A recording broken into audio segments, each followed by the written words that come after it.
আজকে আমাদের বাড়িতে ছোট বোনের শ্বশুর বাড়ি থেকে মেহমান আসবে। ছোট বোনের মামা শ্বশুর আসবে ফ্রান্স থেকে, তাই আমার মা সকাল সকাল পিঠা বানানোর জন্য চাল ভিজিয়ে নিচ্ছিল। এইদিকে আমার নানু আটা খুলিয়ে নিচ্ছিল পিঠা বানাবে বলে। আরেকদিকে আমার মা মাটির চুলায় রান্না করছিল গরুর মাংস।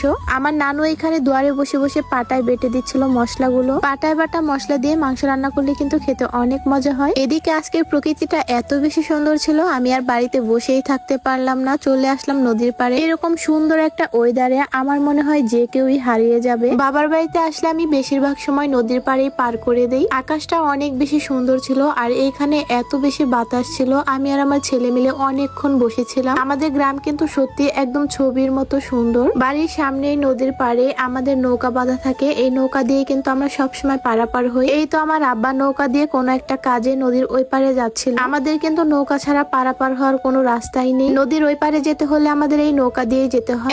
এরপরে দেখি আমার মায়ের হাতের গরুর মাংস রান্না শেষ। মাংসের কালারটা এত সুন্দর হয়েছে, দেখেই তো আমার খেতে ইচ্ছে করছে। মা আমাকে ছোট্ট একটা বাটিতে মাংস তুলে দিয়ে বলে, খেয়ে দেখো নরম হয়েছে কিনা মাংস।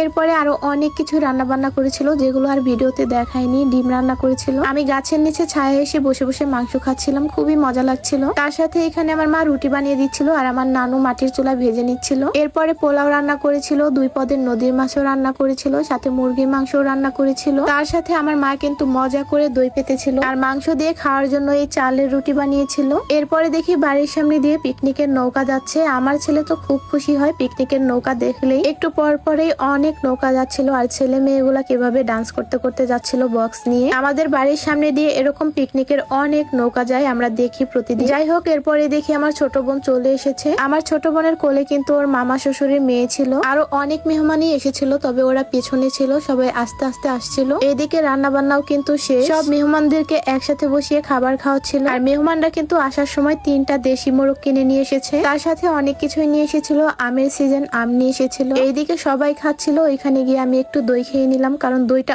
অনেক মজা হয়েছিল। মায়ের হাতের দই মানেই তো একদম সেরা। সব মেহমানরাই আমার মায়ের হাতের দই অনেক বেশি পছন্দ করে। এরপরে একসাথে গ্রাম মানেই অনেক শান্তির একটা জায়গা। এরকম মজা আনন্দ করা এগুলো কিন্তু শহরে পাওয়া যাবে। গোসল করে এরপরে বাড়িতে চলে যায় আর বাড়িতে গিয়ে গরুর মাংস দিয়ে মায়ের হাতে রুটি পিঠা খাই। আজকের প্রত্যেকটা খাবারই অসাধারণ হয়েছিল। যাই হোক, সবাই ভালো থাকবেন, সুস্থ থাকবেন। তবে আপনাদের কাছে রিকোয়েস্ট, ভিডিওটা যদি ভালো লেগে থাকে একটা শেয়ার করবে। আজকে এ পর্যন্তই, আল্লাহ হাফেজ।